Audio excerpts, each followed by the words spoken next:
niitii tokko duri baaseedha. Akka isiin baafteeni ani nam nadheeni oliiti. Nam nadheen caalu waan nadheen hin taane ha dhiirti ta'uu fedhaa ittedhan. Innaa wanni nadheen hin taane ha duub dhiirti taatiin ta'uu feeti maanii jedhanii gaafatan. Innaani duulaayit nadheen hin duultu ammoo an nam nadheeni oliiti dhiirat duula nalleen duuluu fedhaa itti. Innaan nami ollaa jaaroleen nami qaroon achi jiru cufti walii ba'ee gorsaa dhaqanii dadhaban. Abboo nam cufa waan irra deemaa jira.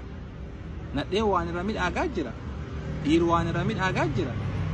Duulu kana si nadheeni dhiisi nami dhiiraayyuuni cuftii ka'een duulu waan kan ofirra dhiisii jedhaniin.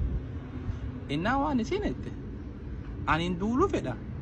Duulee ijjeesuu fedha. Ijjeese murachuu fedha. Muradhee geeraruu fedhaa ittedhan. Uf jibbaatanii gorsaa dhaqanii dadhaban. Innaan lameegee didde malii kan keetii jedhanii beeni duuleedhan. Innaan waan isiin jette nama ijjeesuun beenaa qabaanaa fidaa itti. Innaan irraa isu wanni aadaa yoo duul deemanii nami ijjeefatan nami namaan qabu abbaatu ofii qabata. Abbaa qabatee muratee ijjeese geerarata. Atummaan beeni qabadhii ijjeefadhii akkasii sunis irra tolaa jedhaniin. Innaan an bitta qabadhee ijjeesuun fedhu an geeraruu fedha beenaa qabaanaa fidaa itti. Innaan uf jibbaatan innaan isinuu qabachuu dadhabdee deemanii qabanii fidaniif. Nam qaban isii fidani nami ka'ee kana ijjeesi geerarii jedhaniin. Innaani eegii naa fiddani amma nin geerara. Isan naa ijjeesaa itti. Innaan aadaa nami namaa qabee ammallee nami namaa ijjeesee duub nami dhibiin hin geeraru. Abbaatu qabatee abbaatu ijjeefatee geerarata. Geerarsuullee yoos tolti. Atummaan ijjeefadhe atummaan geerareedha. Innaan didde dadhaban.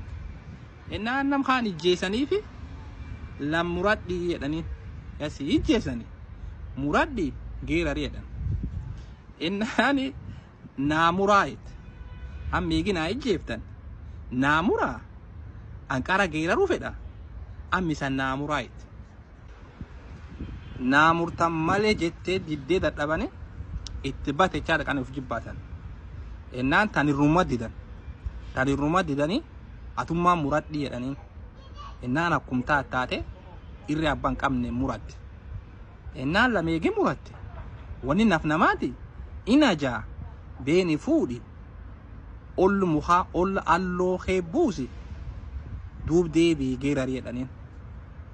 Innaa waan isiin itti abbaa waan kan qarayyuu muruullee hin feene an geeraruu fedhe isanumattuu na mursiise ammoo eegi murgatuun fedhuu ettedhan. Innaa wanni naf namaati inajaa aadaaniti beeni olla alloo heebbuusi geerarii jedhaniin.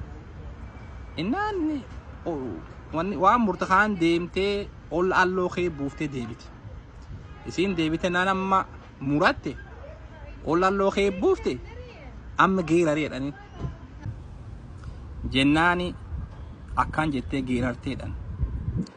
Ed qabadhee bule amma qabadhee mure ol alloo godduu kee buuse waan godduuyyuu isa jiisa waan ta'uun malin ta'e waan dhabuun malin dhabe.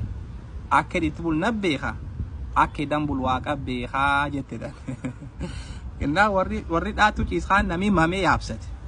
Innaa waan jedheen abboo atiin hin geerarre atiin hin bootteedhaniin. Kun geerarsuuniti atiin bootteedhaniin.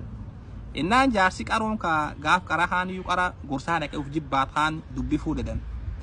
Innaan abboo atiin qara waan hin taan taate dhiirallee waan irra midhaagaa jira. Nadheellee waan irra midhaagaa jira. Dhiirtiyyuun cuftii ijjeeftee hin murattu.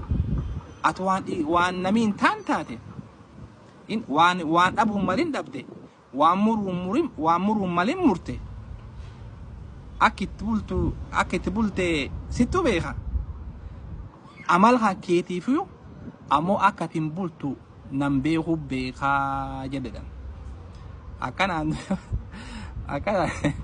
Akkanaan niitiin kaan geerarette boottedhanii duuba as keessa wanni dhaamsi dubbiin tun qabdu jechuun nam cufu waanuma irraa midhaagaa jira. Aadaa waan nam irra deemaa jira. Waan nam warra nam dhiira irra deemu jira. Waan nam warra deemu jira. Waan ijoollee nam guddaa irra deemu jira. Waan namuu nam irra deemne jira. Waan akkana kan akkanumatti godhuu fedhaadhanii hin godhanii aadaa gul deemanii waan aadaa hanqatu aadaa nama hanqachiisu kasaalee nama hanqachiisu hanqatanii jechuudha. Akkas kanum dabarsuu fi yaa warra barattanidhee akkas duubi yaada. Yoo warra baratan ammoo akkas isanillee nam dhibiillee ergaa namni dhibiillee warra baratu akkas yoo raabulaa deebana.